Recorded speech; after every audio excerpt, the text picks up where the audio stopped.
पुराने समय में ताम्र पत्थर लिखे जाते थे, तांबे पर लिखा जाता था। क्या कठोर तांबे पर कुछ लिखा जा सकता है? नहीं ना। क्या करते थे वो? तांबे को हल्का हल्का पिघलाते थे, फिर इसके ऊपर छाप लगाते थे, तो वो सदा सदा के लिए प्रिंट हो जाता था, छप जाता था। ऐसे ही अगर ठाकुर जी को आप अपने हृदय में छापना चाहते हैं तो फिर पिघला हुआ हृदय चाहिए, नरम हृदय चाहिए, पाप रहित हृदय चाहिए। कठोर हृदय वाला भजन नहीं कर सकता।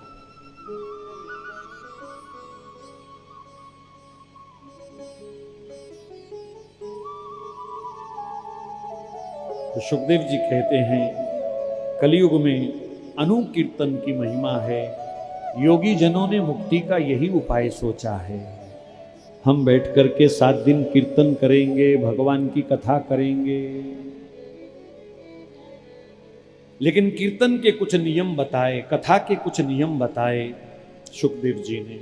पहली सबसे जरूरी बात, सर्वत्र अपने आराध्य का दर्शन करें। जड़ चेतन जग जीवमय सकल राममय जानी, वंदऊ सबके पद कमल सदा जोरी जुग पानी। सर्वत्र अपने आराध्य का दर्शन करें। पेड़ पौधे हों, पत्थर हों, कन हो, जन हो, सब में मेरे इष्ट का वास है। यह मजबूत भाव जिसका है, वही सचमुच नाम का, कथा का अधिकारी है।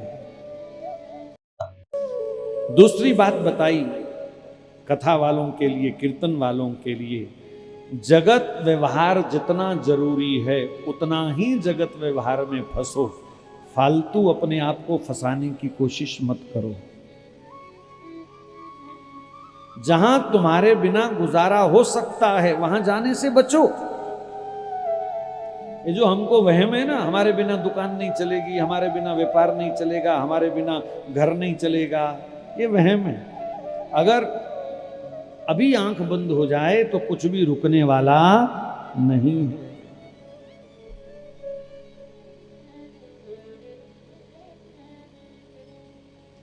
तो जहां तुम्हारा उपस्थित रहना जरूरी है, बहुत जरूरी है जगत व्यवहार में, वहीं जाओ। बाकी समय भगवान के चिंतन में बिताओ, भजन में बिताओ। ये मनुष्य जीवन बार बार मिलना है क्या? और ये जगत निभाने के लिए शरीर नहीं मिला है, भगवान से प्रेम सिद्ध करने के लिए ये जन्म